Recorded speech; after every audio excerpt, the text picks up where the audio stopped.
Intragenic inheritance में with in same gene जो भी आप पैटर्न देखोगे वो एक जीन के ही दोनों पेयर के बीच में देखो, ठीक है। इंटरजेनिक, एक क्रोमोसोम पे दो डिफरेंट जीन, दो क्रोमोसोम के भी दो डिफरेंट जीन अगर आपस में इंटरैक्ट करके कुछ रिस्पॉन्स कर रहे हैं, जैसे जब सपोज ये क्रोमोसोम 1 है, इसके जीन की लोकेशन एलम नहीं है, इसके जीन की लोकेशन ये क्रोमोसोम नंबर 2 है, और इनके बीच में कोई कैरेक्टर ऐसा है कि जो इसके प्रोडक्शन से, इसके कंट्रोल से और इन दोनों के रिजल्टेंट अगर कोई फिनोटाइपिक दिख रहा है तो वो भी क्या होगा बेटा, intergenic. Genic then intra allelic, ये इंट्राजेनिक है, ये इंट्रा एलिलिक है, बिटवीन डिफरेंट एलिल्स। ओके, तो जब हम इंट्रा एलिलिक और इंट्राजेनिक दो एक साथ बात करेंगे, मतलब एक जीन का दो एलिल, ठीक है, दो जीन के चार एलिल, जैसे लास्ट क्लास में देखे हमने, क्लियर। अब हम कह रहे हैं कि इंट्राजेनिक भी है, मतलब दो जीन का भी पैटर्न ट्रांसफर होगा, और चारों पांचों एलिल, छह एलिल, अगर हम तीन जीन की बात करें तो तीनों के डिफरेंट डिफरेंट एलिल उनका भी ट्रांसफर हो, इंटरेक्शन। आई बात समझ में? तो ये वर्ड बहुत क्लियर रहना चाहिए, intragenic, intergenic, intra allylic.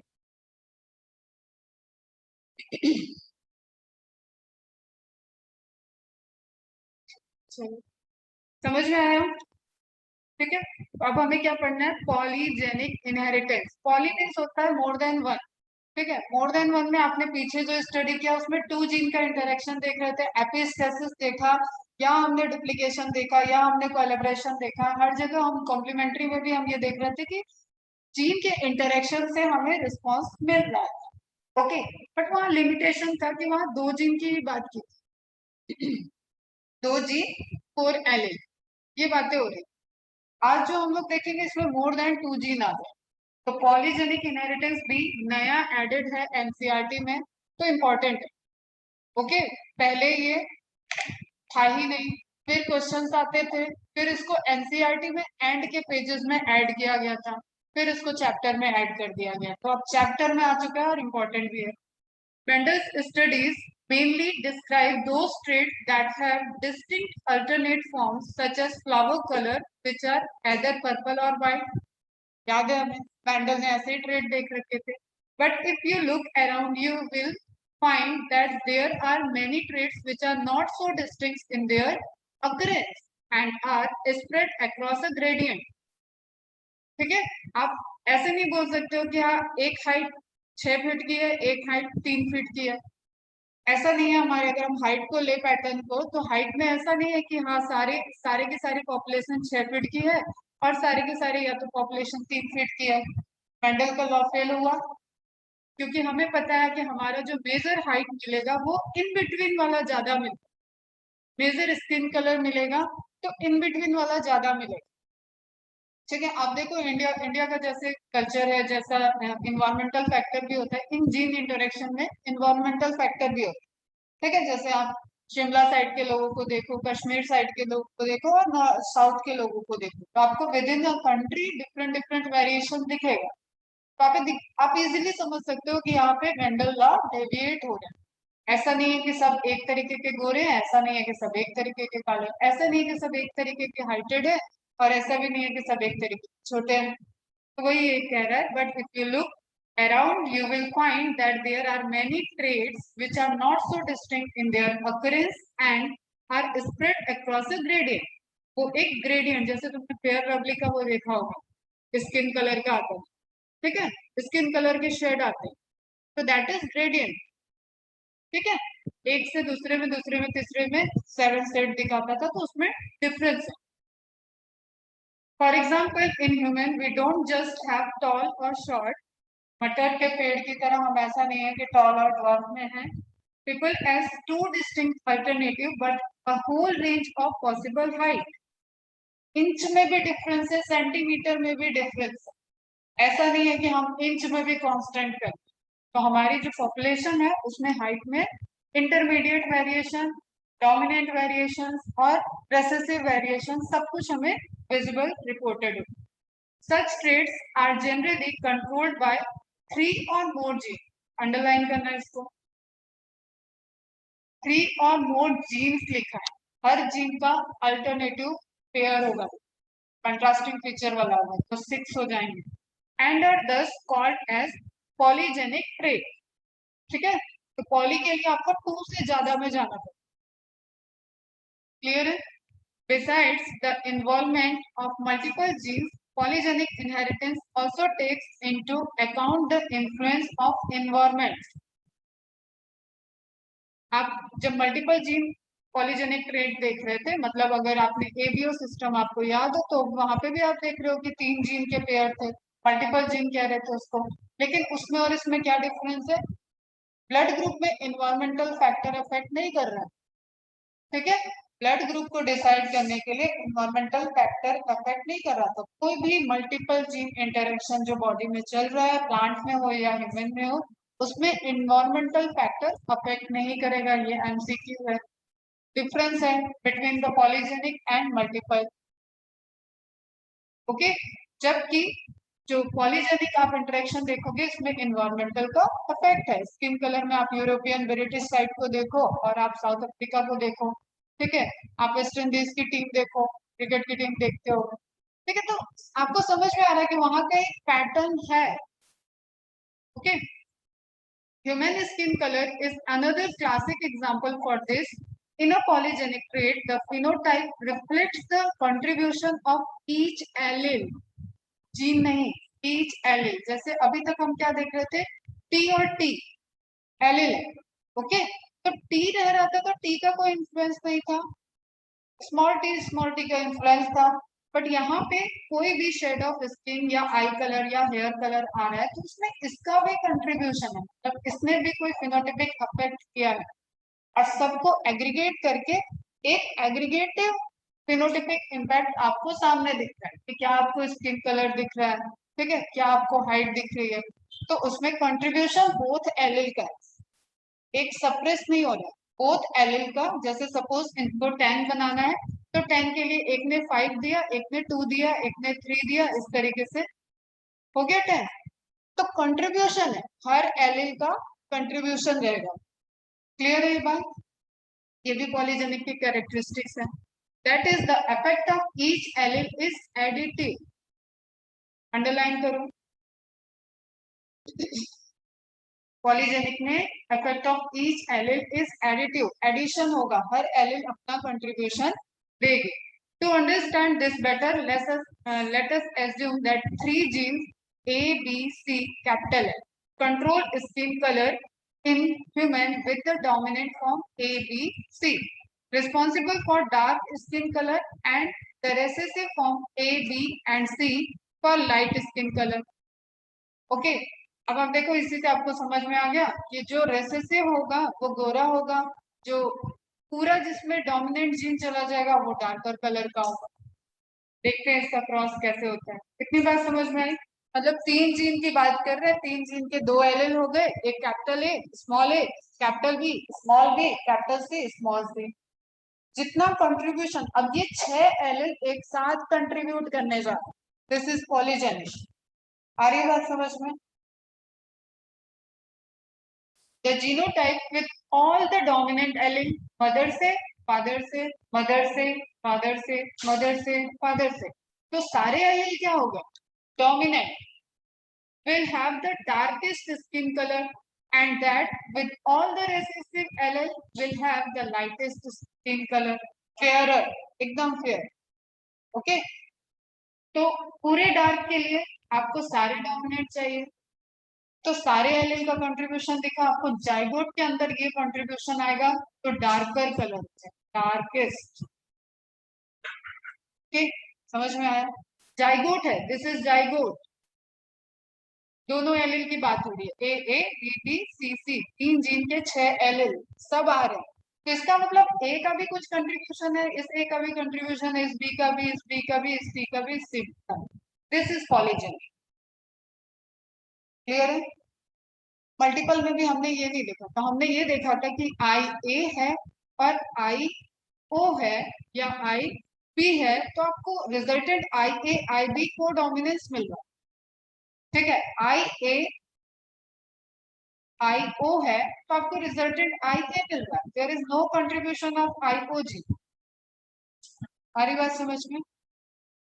As expected, the genotype with 3 dominant alleles and 3 recessive alleles will have an intermediate skin color. इसके अलावा कोई भी कॉम्बिनेशन बनता है, जैसे सपोज AA, BB, CC, तो उसका डार्केस्ट से थोड़ा कम में चला जाए. ठीक है, AA, BB, CC, फिर कुछ चेंज हो. तो इस तरीके से हर वेरिएशंस के लिए रिस्पॉन्सिबल है कि कितना कॉम्बिनेशन बन रहा है, वहां कितने डोमिनेंट जीन प्रेजेंट है और कितने रेसेसिव जीन प्रेजेंट है. डोमिनेंट तीनों होंगे तो डार्केस्ट की तरफ जा रहा होगा. ओके, रेसेसिव होंगे तो फेयरेस्ट की तरफ जा रहा होगा. क्लियर है? In this manner, the number of each type of allele in the genotype would determine the darkness or lightness of the skin in an individual. एक इंडिविजुअल का जाइगोट यही है, उसके पास 6 एलील जो आ रहे हैं, 6 के 6 कंट्रीब्यूट करेंगे कि उसका कलर क्या होगा.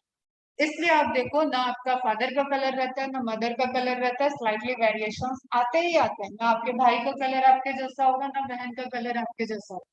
कुछ ना कुछ वेरिएशन होते हैं. किसी में एक जीन डोमिनेंट कम होता है तो वो फेयर की तरफ चला जाएगा, किसी में एक जीन डोमिनेंट ज्यादा हो गया तो वो डार्कर की तरफ चला जाएगा.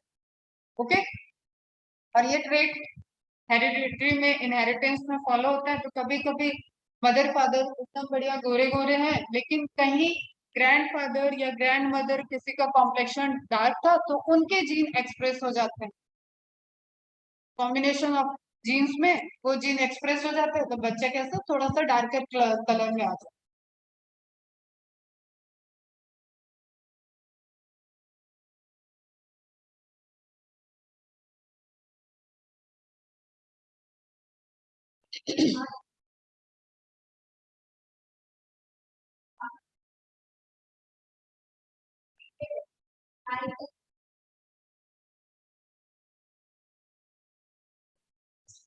फ्रीक्वेंसी, इसको बोलते हैं जीन की फ्रीक्वेंसी. कोई जीन कितना इन्वॉल्व हुआ, कितने परसेंटेज में अपना एक्सप्रेशन वो कितना ताकतवर है कि वो वहां कितना उससे रिलेटेड फिनोटाइप का प्रोडक्शन कर रहा है. तो एक भी कैरेक्टर, एक भी जीन यहाँ पे कोई सप्रेस नहीं होगा.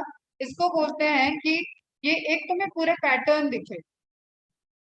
ठीक है, इसको बोलते हैं कंटिन्यूअस वेरिएशन. एक वेरिएशन नहीं है, जैसे टॉल और डॉर्फ वाला नहीं है, कंटिन्यूअस वेरिएशन. इसलिए इसका ग्राफ कैसा आता है, बेल शेप का. देखते हैं अभी करके, बात नहीं करो. Pattern of inheritance polygenic trait. Polygenic traits are controlled by more than one gene. इसलिए मैंने तुम्हें पहले ही क्लियर किया, मोर देन वन मतलब 2 जीन भी पॉलीजेनिक में आते हैं. बट आपको एनसीईआरटी को हमेशा अपना बाइबल कुरान मान के रखना है. तो बस यहाँ 3 जीन के लिए लिखा है तो 3 and more. Okay, instead several genes contributed to the final phenotype of a given trait. तो एग्जाम्पल तो ये जीन जीन इंटरेक्शन का ही हो गया. ये एक जीन है, ये एक जीन है, ये एक जीन है, ये एक जीन है. इन सारे जीन के इंटरेक्शन से इसका रिजल्टेंट कलर दिख रहा है. अच्छा, ह्यूमन वगैरह के केसेस में कोडोमिनेंस भी नहीं होता. पैचेस नहीं होते कि हाथ का कलर अलग हो गया, पैर का कलर अलग हो गया, ऐसा नहीं होता. That is just because of reflection. आपने उस कितनी अल्ट्रावेट लाइट, आपने अल्ट्रावायलेट लाइट धूप में कितना रहे, उससे जरूर डिफरेंस हो सकता है. कहीं टैनिंग ज्यादा, कहीं टैनिंग कम. कवर पोर्शन क्लियर दिखेगा और ओपन पोर्शन थोड़ा डार्कर होगा. वो इन्वायरमेंटल इफेक्ट है, that is not because of G. Okay, और उसके बाद भी ये भी है कि किसी किसी पोर्शन का डार्केस्ट कलर होता है वो जीन पे. ठीक है, आई साइड, आई के जो चारों तरफ है ये जीन है. यहाँ के सेंसिटिव जो स्किन है उसकी वजह से ये जल्दी डार्कनेस आ जाती है. ठीक है, फोरहेड पे ये वाला पोर्शन, इस तरीके के बहुत सारे चीजें. चिक आपका अलग कलर का दिखेगा लेकिन ये पोर्शन डार्क दिखे, तो ये शेड जीन की वजह से. ओके, वो भी हमें नहीं, वो डिफरेंस नहीं निकालना है कि वो पैचेस है, वो पैचेस नहीं. तो फिनोटाइप्स आप देख रहे हो कि यहाँ पे अब क्रॉस की बात करते हैं फिर फिनोटाइप पे आते हैं. बस जनरल एक चीज समझना कि ये बेल शेप है. ऐसे ग्राफ को अपन बेल शेप ग्राफ बोलते हैं. Each gene plays a small role in the expression of the trait. This allows for a trait to vary greatly from the person to person. Height is a polygenic trait, which is why people can be very short, very tall, or anything in between. Okay फिर ये population और environmental factor इसमें contribute कर रहा है, तो उसके according हम देखते हैं कि अब जैसे आप ऑस्ट्रेलिया की टीम देखो, इंग्लैंड की टीम देखो क्रिकेट की, तो आपको सभी हाइटेड दिखते हैं। ठीक है, आप इंडिया की टीम देखो, पाकिस्तान की टीम देखो, तो एक वसीम अकरम जैसा हाइटेड भी दिख जाएगा और रमीज रैजा जैसा छोटा भी दिख जाएगा। ठीक है, एक सुरेश रैना जैसा छोटा भी दिखेगा, एक श्रीशन जैसा लंबा भी दिखेगा। तो देयर इज कॉम्बिनेशन। हम लोग ऐसे जगह पे है जहाँ का इन्वायरमेंट वेरिएशन को प्रमोट करता है, डाइवर्सिटी को प्रमोट करता है। क्लियर है? और जैसे आप डाइवर्सिटी इन ऑर्गेनिज देख रहे हो, उसी तरीके से ये डाइवर्सिटी इन ट्रेड्स को भी प्रमोट करता है। आई बात समझ में? ठीक है, अब देखो इस ग्राफ की खासियत ये है कि तुम जब भी चेकर बोर्ड बना रहे हो, तुम देखते हो कि वहां पे या तो डोमिनेंट वाला फुल्ली डोमिनेंट आपको एक कॉर्नर पे मिलता है और फुल्ली रेसेसिव एक कॉर्नर पे मिलता है। ऐसे ही हो रहा है, पैटर्न यही चले आ रहा है। तो फुल्ली डोमिनेंट वाला कम होगा, फुल्ली रेसेसिव वाला हमेशा रेशियो में आपको कम मिल रहा है, ये भी चला आ रहा है। तो ऑब्वियसली ये ग्राफ इस तरीके का क्यों है, अब तुम्हें समझ में आ रहा होगा। क्योंकि हम जब जब चेकर बोर्ड बना रहे हैं, तो हमारे चेकर बोर्ड में जीनोटाइप इन बिटवीन वाले जीनोटाइप ज्यादा मिलते हैं। क्लियर है? तो अगर ह्यूमन पॉपुलेशन में आप इस रेशियो को देखते हो, तो हमेशा इन बिटवीन वाले ज्यादा मिलेंगे। चाहे आप स्किन को देखो, चाहे आप आई कलर को देखो, आई कलर में भी यही सेम पैटर्न फॉलो होता है, डिफरेंट डिफरेंट आई कलर दिख रहा है। अच्छा बताओ किसका ये कलर क्या है, कौन सा एरिया है?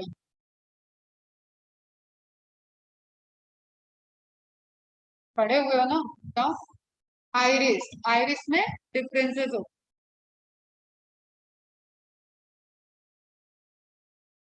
ये स्ट्रक्चर क्या है? यूपी। ये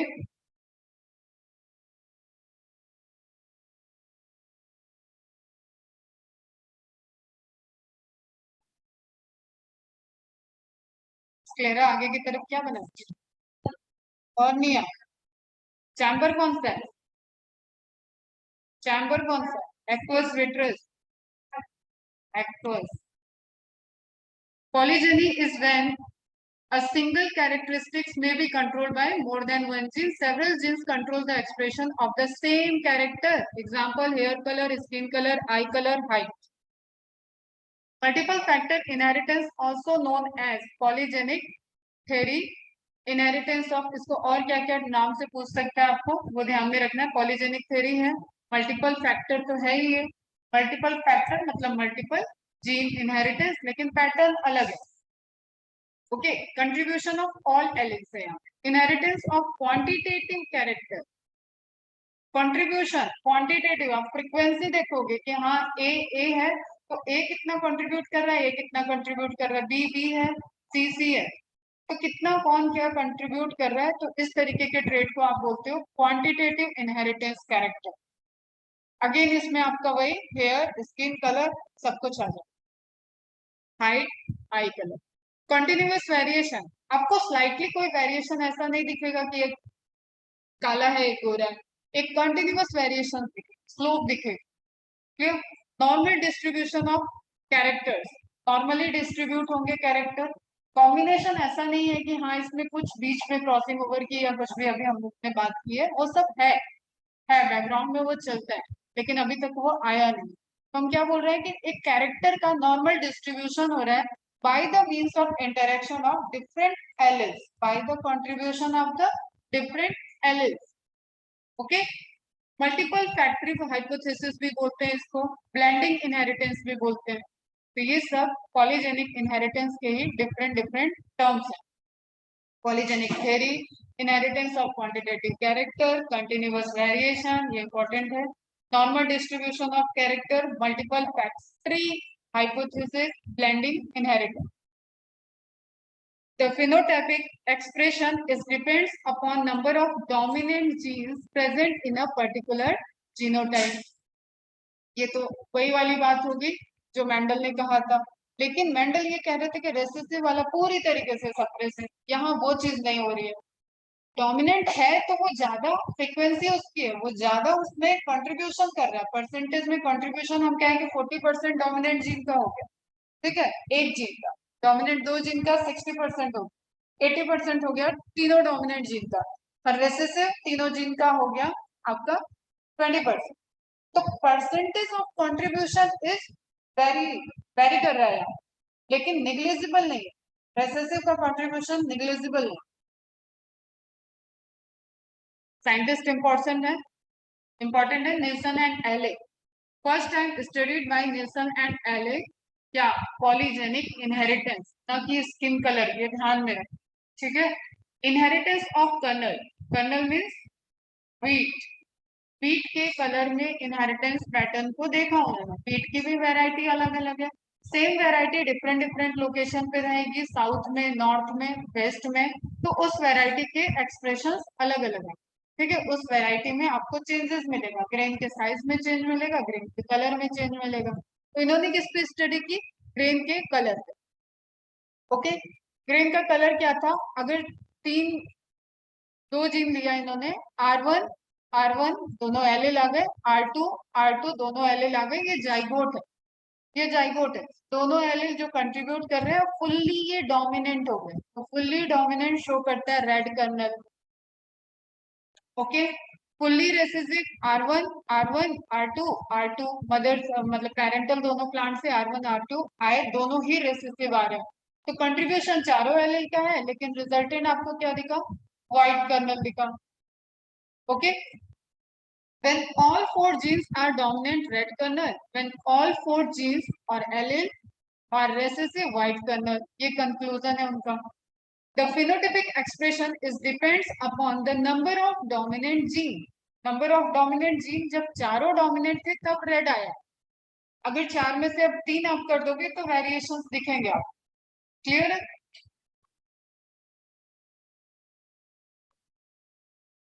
तो व्हीट कर्नल पे उन्होंने स्टडी की थी, और उसका अब हम चेकर बोर्ड हम लोग नहीं बनाएंगे, हम लोग चेकर बोर्ड एक देखेंगे स्किन कलर का, ओके।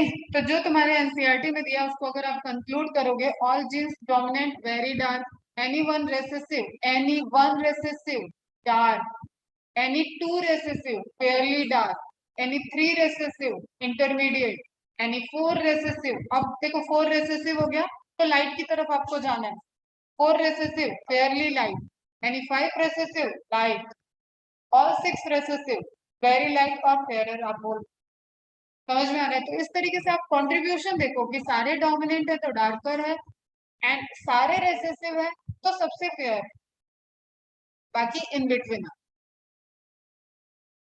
ओके। अब देखो बेटा, थोड़ा सा चेकर बोर्ड बनाना नहीं है, लेकिन समझने के लिए एक बार फ्लो समझो कि जीन कैसे कंट्रीब्यूट हो रहे हैं। तीन जीन आ रहे हैं, छह वाली लाइन, ठीक है।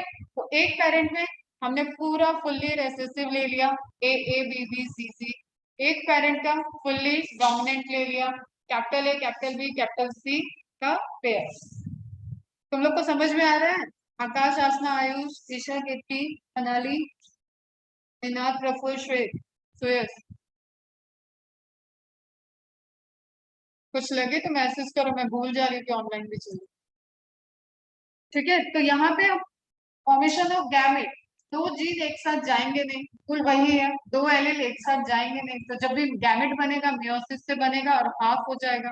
तो कॉम्बिनेशन ऑफ गैमेट क्या है, टाइप ऑफ गैमेट हमेशा यही बनेगा, ए बी सी, दूसरा कोई ऑप्शन तो है नहीं यहाँ पे, ए बी सी यही बनेगा।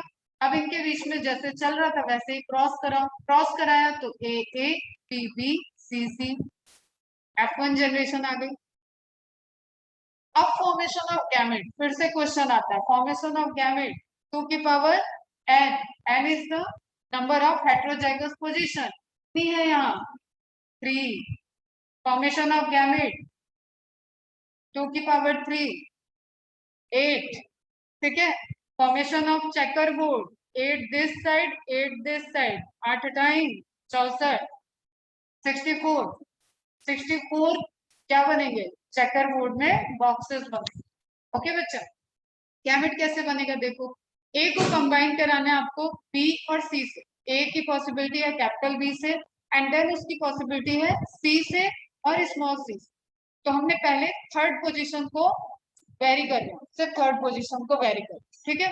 ए के बाद जब भी कैपिटल बी और ए भी एक साथ आएंगे तो अब वेरिएशन सिर्फ सी और सी में हो सकता है। तो कैपिटल सी स्मॉल सी आपको मिल गया एबीसी एबीसी। ए के साथ स्मॉल बी आया तो वेरिएशन क्या होगा, कैपिटल सी स्मॉल सी, फिर से A B C A B C, small B के साथ कैपिटल सी, स्मॉल बी के साथ small C. Then small A को ले लेते हैं, स्मॉल ए के फिर से वही प्रोबेबिलिटी है, कैपिटल बी और स्मॉल बी। आगे क्या प्रोबेबिलिटी है, कैपिटल सी स्मॉल सी, कैपिटल सी स्मॉल सी, इसके अलावा कोई कॉम्बिनेशन नहीं बनेगा। तो टोटल आपके गैमेट कितने बने, 1 2 3 4 5 6 7 8। Is it clear? Mulattoes, Obama का नाम सुना है, Barack Obama, child of fairer and darker combination, वो मुलेटोस। किसी ब्रिटिशियन की अगर निग्रो से शादी हो तो जो उनके रिजल्टेंट बच्चे आते हैं वो मुलेटोस होते हैं, ठीक है। मैरिज बिटवीन मुलेटोस, ये मुलेटोस हो गए ना, ये सबसे डार्क, सबसे फेयरर हो गया, ये सबसे डार्कर हो गए, तो इनकी जो रिजल्टेंट प्रोजेनी आएगी उसको बोलते हैं मुलेटोस। Is it clear? समझ में आया? तो बराक ओबामा आपके क्या है, मुलेटोस। आप देखना अभी मैं लगा देती हूँ, वैसे फिटनेस दिखाती हूँ अभी नेट पे कि माँ ब्रिटिशियन है, फादर।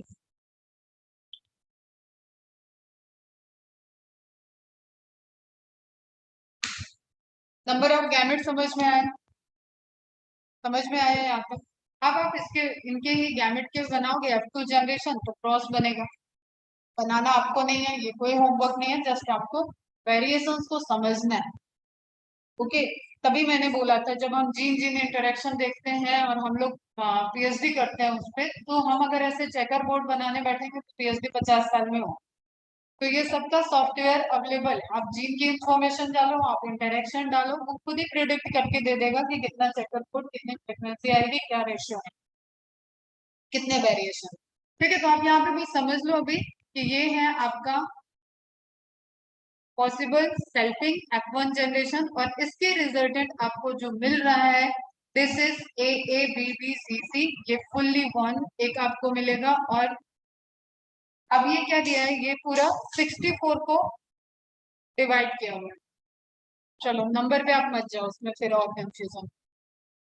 ठीक है बेटा, तो टोटल पॉपुलेशन में उसने बता दिया कि कितने कितने क्या क्या मिलेंगे, और आपको ये पूरा प्रॉपर 64 बॉक्सेस का चेकर बोर्ड दिख, ठीक है।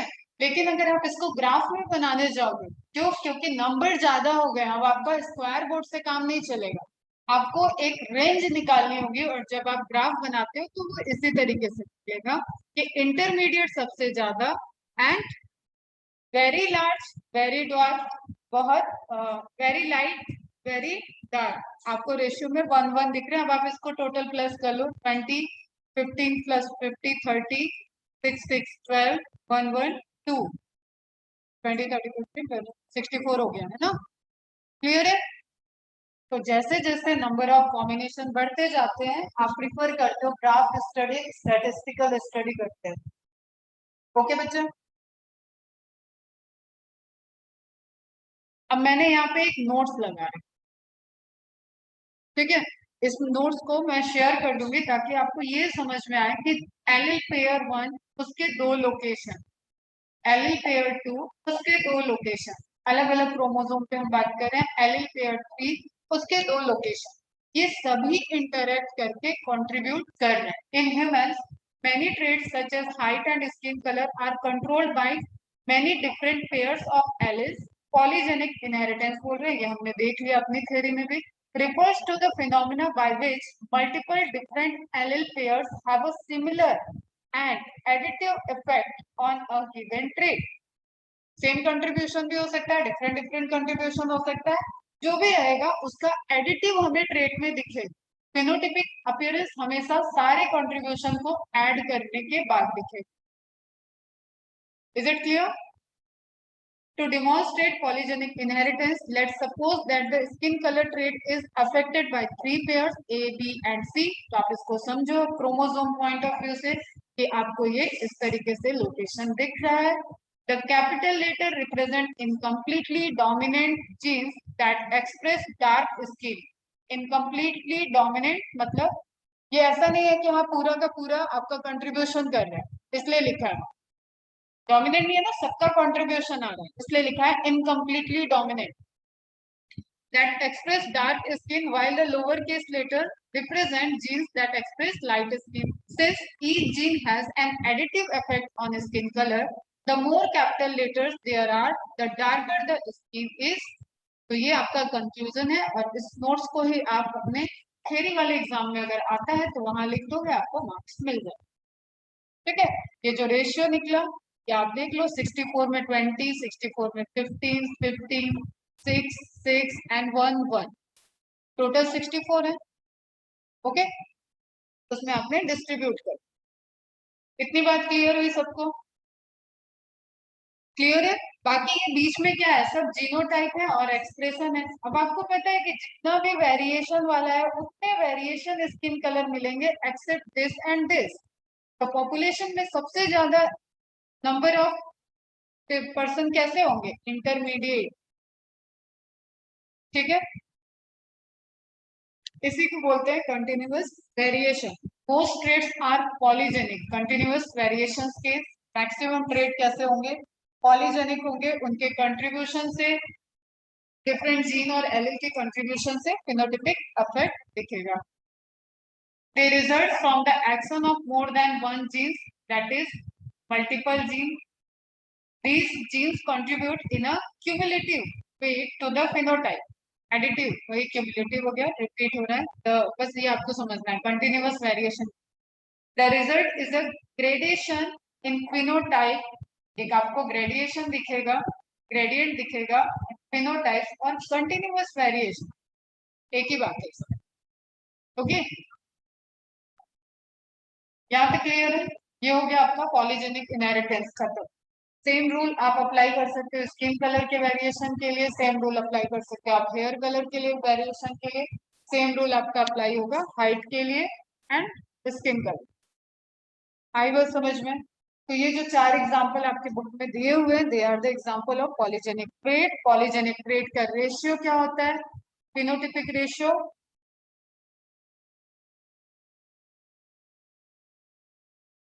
ये पूछेगा नहीं आपसे, ठीक है? फिनोटिपिक रेशियो ये होगा. क्लियर है? यहाँ से सिर्फ इंफॉर्मेशन पूछेगा वो कंट्रीब्यूशन, कंटिन्यूअस वेरिएशन, एलील का कंट्रीब्यूशन, कौन डार्केस्ट शो करेगा, कौन मुलेटो शो करेगा और कौन फेयरेस्ट शो करेगा. इतने क्वेश्चन पूछेगा आपसे. ना चेकर बोर्ड पूछेगा, ना रेशियो पूछेगा, क्योंकि ये बढ़ गया, लेवल ऊपर हो गया. बट आपको पता होना चाहिए कि इस तरीके से आप नंबर ऑफ ट्रेड को, अगर एक ट्रेड को देख रहे हो तो आपके कॉम्बिनेशन कई जीन के अगर रोल है तो चेकर बोर्ड बढ़ेगा. नंबर ऑफ ट्रेड देखते हो तो dihybrid, trihybrid, tetrahybrid, इस तरीके के कॉम्बिनेशन आते जाते हैं. तो दोनों अलग अलग पैटर्न. कई ट्रेड के लिए देख रहे हो तो अलग पैटर्न के चेकर बोर्ड बनते हैं, अलग पैटर्न में एनालिसिस जाती है. कई ट्रेड, एक ट्रेड कई जीन से हो रहा है तो अलग पैटर्न जाएगा. ओके, अब हमें डिजीज की तरफ मूव करना है. तो डिजीज की तरफ जाते जाते हम लोग को कुछ टर्मिनोलॉजी और समझ. एक होती है पेनिट्रेंस, पेनिट्रेशन, एंड एक होता है एक्सप्रेसिविटी. पेनिट्रेंस से आपको समझ में आ रहा है वो है तो वहां कितना पेनिट्रेट कर रहा है, कितनी फ्रीक्वेंसी में वो वहां पे रोल, उसके प्रेजेंस होने से कितना अफेक्ट कर रहा है. और एक्सप्रेसिविटी भी सेम वे में है कि पूरा एक्सप्रेशन में वो कितना रोल प्ले कर रहा है. तो this is actually mathematical terminology for the identification of contribution of a particular allele and gene. Okay, तो पेनिट्रेंस हम लोग को निकालना पड़ता है पूरा पेनिट्रेंस एंड एक्सप्रेसिविटी हम बताते हैं, तब जाके हम जीन के कंट्रीब्यूशन को प्रूव कर पाते हैं. Okay, penetrance describes how completely the presence of an allele corresponds with the presence of a trait.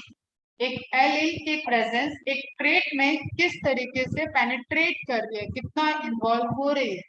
It depends on both the genotype and the environmental of the individual.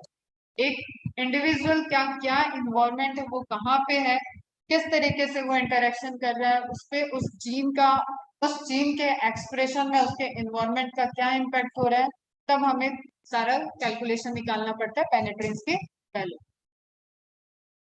Condition क्या है? If all those carrying a dominant mutant allele develops the mutant phenotype, the allele is completely penetrate. If all those carrying a dominant mutant है लेकिन dominant है allele, develop the mutant phenotype. अगर एक population में सारे के सारे जो म्यूटेंट वाला पोर्शन है वो सभी अपने को एक्सप्रेस कर रहे हैं और वो रेसेसिव ट्रेट में नहीं जा रहा है, उस केस में हम उसको क्या बोलते हैं कि उस जीन का म्यूटेशन होना डोमिनेंट वाइल्ड को रिप्लेस कर चुका है। ठीक है, जैसे just suppose tall is dominant, तो टॉल के लिए जो जीन था वो म्यूटेंट हो गया, और म्यूटेंट होने के बाद इसमें कुछ डब्ल्यू जैसा हम रिप्रेजेंटेशन कर रहे हैं, तो इसको उसने पूरी तरीके से रिप्लेस कर दिया, तो कंप्लीटली पेनिट्रेंट है, हावी हो चुका है।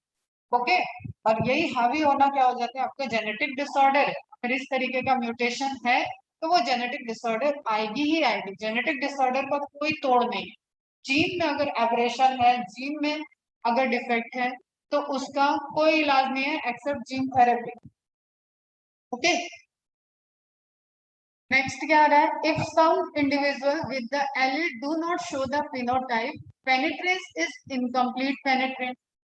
म्यूटेशन है लेकिन सब में वो अफेक्टेड नहीं है, उसको हम क्या बोलेंगे? इनकम्प्लीट पेनिट्रेंट। तो ऑब्वियसली वो परसेंटेज में आता है, हम 100 की पॉपुलेशन में देख रहे हैं 80 में वो दिख रहा है, 20 में नहीं दिख रहा है, तो इनकम्प्लीट पेनिट्रेंस हो गया, और 80% क्या हो गया? पेनिट्रेंस हो गया।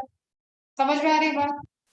If 80% of individual with the genes show the trait, the gene has 80% penetrance. तो ऐसे डिजीज जिसके परसेंटेज, जिसके डिफेक्ट होने के बाद भी पॉपुलेशन में 100 में 80 लोग में ही इन्वॉल्वेशन दिख रहा है कि डिजीज हो रही है, वो जीन कैसी होगी? 80% पेनिट्रेंस को शो करेगी, 100% पेनिट्रेंस को शो नहीं करेगी। ओके, समझ में आई टर्मिनोलॉजी दोनों?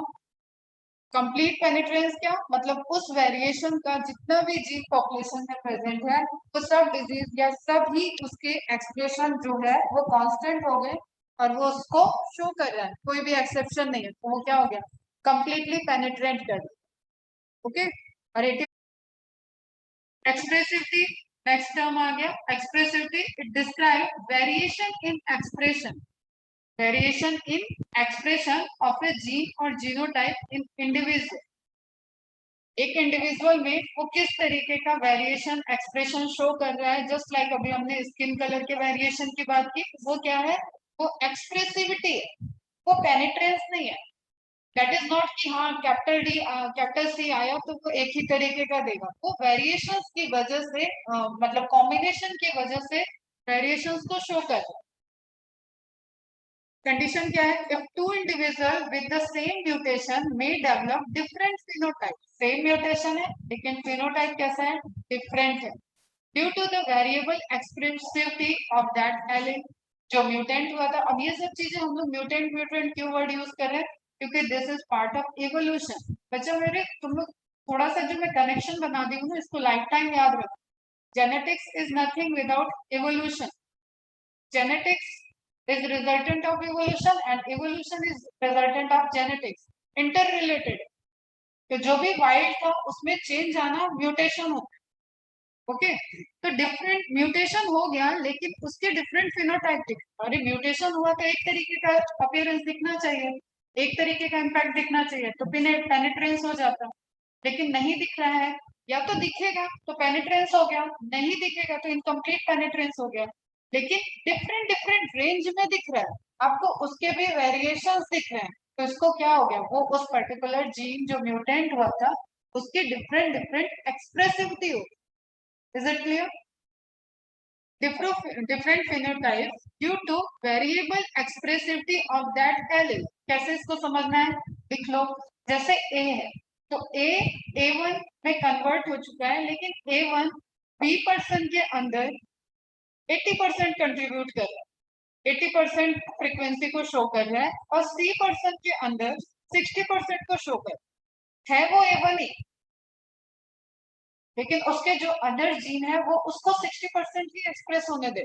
ठीक है, फिर कोई D% है, D% के अंदर वो 40% ही एक्सप्रेस हुआ। तो this is the variation in expressivity of A, पर ए में म्यूटेशन हुआ, A1 बना। A1 डिफरेंट डिफरेंट इंडिविजुअल में डिफरेंट डिफरेंट परसेंटेज की एक्सप्रेसिविटी को शो कर रहा है। और ऑब्वियसली इसको फिर से हम लोग कहाँ स्टडी करते हैं, पॉपुलेशन स्टडी। एक सिंगल इंडिविजुअल को कंपेयर जब तक नहीं करेंगे तब तक हमें नहीं पता चलता।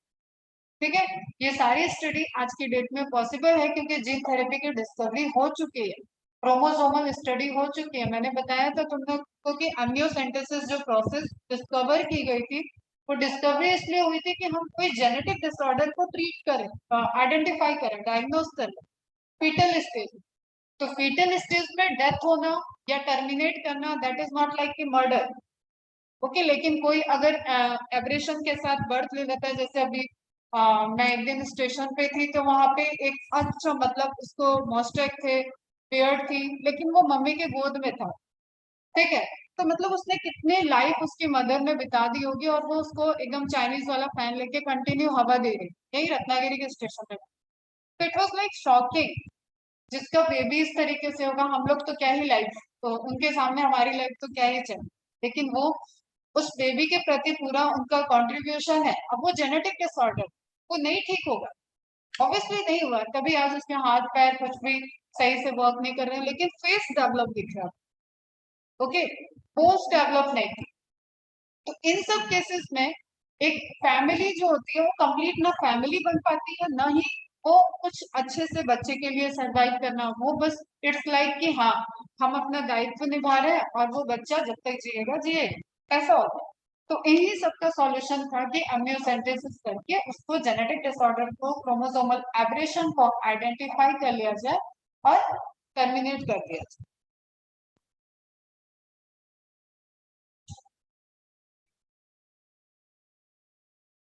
हाँ, हर किसी का देखो, हम लोग जब कोई टेस्ट करते हैं ना, उसमें false positive false negative percentage भी देते हैं। फॉल्स पॉजिटिव फॉल्स निगेटिव ये दो टर्म आते हैं रिसर्च में। ये कितने परसेंटेज पॉजिटिव हो सकता है, कितने परसेंटेज निगेटिव होते हैं। एक्यूरेट होना, इट इज प्रिडिक्शन, एक्यूरेट नहीं है, ये प्रिडिक्शन आएगा समझ में। तो हो सकता है टेस्ट का निगेटिव आता है। चलो, like penetrance expressivity depends on both genotype and environment. ये ध्यान रखना, ये टर्म तुम लोगों को, कि जीनोटाइप जीन पे और एक्सटर्नल एनवायरनमेंट का दोनों का इम्पैक्ट पड़ता है जब ऐसे कोई ट्रेट चलते हैं। एंड मे बी कांस्टेंट और वेरिएबल, कांस्टेंट भी हो सकता है या वेरी भी कर सकते हैं। क्लियर है बेटा, ये नोट्स में होना चाहिए आपके। अब कंप्लीट पेनिट्रेंस में आप देखो, identical known genotype is 100। Identical known genotype मतलब आपने जो पॉपुलेशन की स्टडी की उसमें आप कह रहे हो कि AAPB है जीन, ये सभी जीनोटाइप AABB वाले हैं और उसका फिनोटाइपिक एक्सप्रेशन कैसा दिख रहा है, कांस्टेंट एक्सप्रेशन दिख रहा है, सारे ही ब्राउन कलर के यहाँ पे आपको दिख रहा है। तो ये क्या हो गया, 100% complete penetrance resultant of mutation in wild gene. Wild gene था, वाइल्ड जीन में म्यूटेशन हो गया, डोमिनेंट जीन बना है एक, डोमिनेंट जीन 100% क्या कर दिया, पेनिट्रेंस कर दिया पॉपुलेशन में। Is it clear. इनकम्प्लीट में क्या दिख रहा है आपको, दो में नहीं कर पा रहा है, एक्सप्रेसिविटी उसकी नहीं आ रही है, दो में उसका अपेयरेंस नहीं दिख रहा है। आइडेंटिकल नॉन जीनोटाइप, अभी भी जीनोटाइप आप आइडेंटिकल ही है जिसको आप जान रहे हो, in less than 100% expected phenotype. Okay, तो इसको बोलते हैं इनकम्प्लीट पेनिट्रेंस। वर्ड याद रखना, ये तुम्हें एमबीबीएस तक काम आएंगे। ओके बच्चा, हम तो देखो पढ़ाते रहते मानते हैं कि तुम लोग एमबीबीएस कर, हम देखते हैं तुम्हें व्हाइट कोट में, हम देखते हैं तुम्हें वहां पे बैठा हो, हमारा इमेजिनेशन ऐसे ही चलता है। इतना गला फाड़ने के पीछे रीजन यही है कि तुम जब वहां बैठोगे ना, तो तुम उस भीड़ में, वो सब अच्छे बच्चे होंगे, फिर भी तुम कॉन्सेप्ट वाइज अलग दिखोगे, क्योंकि तब बायोलॉजी ही काम आएगी। वहां से जो स्टार्ट होगी जर्नी, ऑब्वियसली फिजिक्स का कंट्रीब्यूशन होगा, केमिस्ट्री का कंट्रीब्यूशन होगा, लेकिन जब जब आप स्टडी करोगे, आप किसी भी पॉइंट ऑफ व्यू से, आप माइक्रोब्स की स्टडी करो, प्लांट की स्टडी करो, ह्यूमन की स्टडी करो, डिजीज की स्टडी करो, तो आपको बेसिक्स बहुत क्लियर होना चाहिए। वहां पे टीचर ऐसा नहीं है वन बाय वन पूछेगा, वहां पे टीचर पूछा जो सामने से आंसर कर देता है उसको समझ में आ जाता है, हाँ ये बच्चा लग जाएगा। क्योंकि वहां तो सब एक लेवल पे आओगे ना, सब एक लेवल पे रहेंगे, सब एंट्रेंस क्वालिफाई करके आएंगे, रैंक ऊपर नीचे हो सकता। तो इसलिए जब हम ये बोलते हैं कि इन चीजों को नोट डाउन करो, तो तुम्हें नोट डाउन करके और इसको अपनी एक ऐसी नोटबुक में लेके जाना है, जेनेटिक्स ह्यूमन फिजियोलॉजी, जो तुम्हें वहां पे भी काम आएगी। ओके। तो 100% से कुछ भी कम हुआ तो आप उसको इनकम्प्लीट पेनिट्रेंस कह देते हो। इट इज जस्ट लाइक कि सिमिलैरिटी, जब आप, मैंने सिमिलैरिटी और आइडेंटिकल के लिए बताया है, टर्मिनोलॉजी आप कैसे मैच करते हो, when two comparative things are 100% similar, they are known as identical. Identical और सिमिलरिटी में बहुत बारीक डिफरेंस। आप ये भी कह सकते हो ये दोनों सिमिलर, लेकिन सिमिलर जब भी बोलते हो तो आप बोलते हो परसेंटेज 99% सिमिलर हो सकते। इफ दे आर 100% सिमिलर, उसको आप सिमिलर वर्ड टेक्निकली यूज नहीं करते हो, they become identical to each other. Is it clear? तो उसी तरीके से आप देख रहे हो, अगर ये 100% से जरा भी कम हो रहा है तो आप उसको इनकम्प्लीट पेनिट्रेंस बोलो।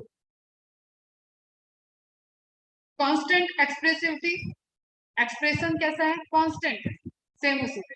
यहाँ पे देखो वेरिएबल एक्सप्रेसिव, वेरिएबल में आपको शेड दिख जाए। ओके। तो आइडेंटिकल नोन, क्योंकि ये सब एनालिसिस होते ही बेटा, तो हमेशा जो आप जीनोटाइप लोगे ना, वो उस रिसर्चर का नोन रहेगा, उसने क्या लिया है, किसके एक्सप्रेशन को वो देखना चाह रहा है। जीनोटाइप अगर उसने ले लिया, जैसे मेंडल ने जीनोटाइप ले लिया, ट्रू ट्रू ब्रीडिंग प्लांट्स ले लिए, तो उसको वो चेंज नहीं कर सकता, उसके कॉम्बिनेशन फिक्स है। तो नोन जीनोटाइप का मतलब है all genotypes are identical known with no expressivity affect yield, 100% expected phenotype। सब में आपका क्या हो गया? 100% एक्सप्रेशन हो रहा है, इसको आपने बोल दिया कांस्टेंट एक्सप्रेसिविटी है, वेरिएशन नहीं आएंगे। वेरिएशन आ रहा है तो आइडेंटिकल नॉन जीनोटाइप्स है with an expressivity affect, this is again mathematical term, yield a range of phenotype। Expressivity affect उसी तरीके से जैसे अभी मैंने आपको बताया ना, ये इसका एक्सप्रेसिविटी अफेक्ट हो गया 80%, 60%, 40%, तो आपको रिजल्टेंट वेरिएशन दिखता है, शेड में वेरिएशन। ओके बच्चा, समझ में आ गई इतनी बात? Incomplete penetrance and variable expressivity, इसको आप रिलेट कर सकते हो, ये भी बहुत इंपॉर्टेंट टर्म है। Identical non genotype produce a broad range of phenotypes due to varying degree of gene activation and expression. कितना जीन एक्टिवेट है, कितने परसेंटेज एक्टिवेट है, और वो कितना परसेंटेज कंट्रीब्यूट कर रहे हैं expression of that particular trait. Okay. इसको आप दोनों को कोलैबोरेट कर दोगे, incomplete penetrance with variable expressive. Is it clear? अब इसके बाद आएगा आपका क्रोमोसोमल इनहेरिटेंस। क्रोमोसोमल इनहेरिटेंस आ जाएगा, जिसके बाद लिंकेज तक आपको पहुंचना है। तो यहाँ तक ये मैंने ऐड इसलिए नहीं किया है क्योंकि मुझे था कि पूरा जो जेनेटिक्स अभी ऑनलाइन गया है उसमें कोई डाउट वगैरह है तो वो तुम लोग पूछ सकते हो भी, और ये तो हम मंडे से स्टार्ट। ठीक है, इसके पीछे आपको meiosis one, meiosis two, mainly meiosis one revise होनी चाहिए। कोई डाउट है अभी? बताओ। आकाश, आयुष, ईशा, केतकी, मनाली, प्रफुल्ल, सुयस, क्लियर है?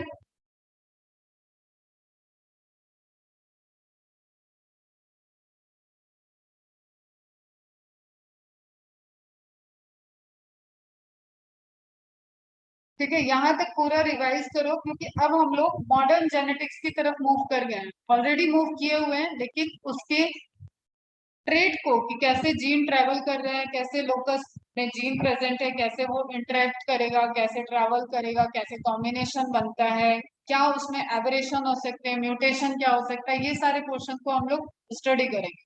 तो क्रॉसिंग ओवर और लिंकेज पे जाने के पहले हमें ये सब चीजें जो अभी तक पढ़े थे, अब ये एक क्वेश्चन सेपरेटली पूरा कवर हो चुका, इसको अच्छे से तुम लोग रिवाइज करो।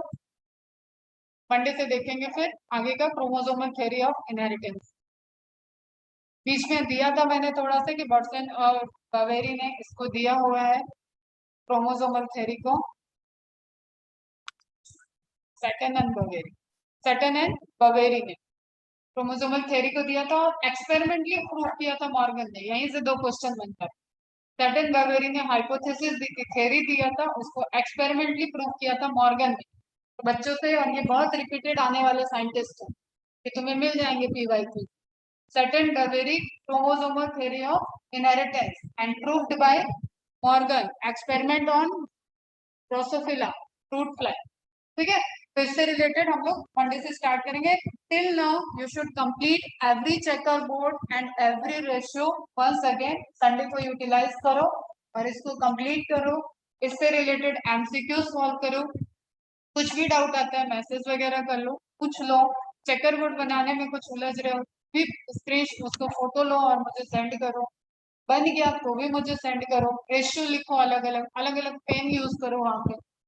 ठीक है, तो ये सारे टास्क आप कंप्लीट कर लोगे और नेक्स्ट संडे आपका जितना ट्यूसडे तक कवर हो जाएगा उतने पोर्शन का टेस्ट रहेगा, ट्यूसडे वेडनेसडे। क्योंकि ये संडे हम पूरा आपको दे रहे हैं यहाँ का रिवाइज कर, तो बस 3 दिन की पढ़ाई फिर से आपको रिवाइज करने के लिए फिर से 3 दिन है एक्स्ट्रा। वेडनेसडे का हम जो पढ़ाए रहेंगे वहां तक का टेस्ट ले लेंगे। थर्सडे फ्राइडे सैटरडे आप MCQs करो, रिवाइज करो, संडे को आप टेस्ट। क्या बेटा? वेडनेसडे को टेस्ट होगा किसका?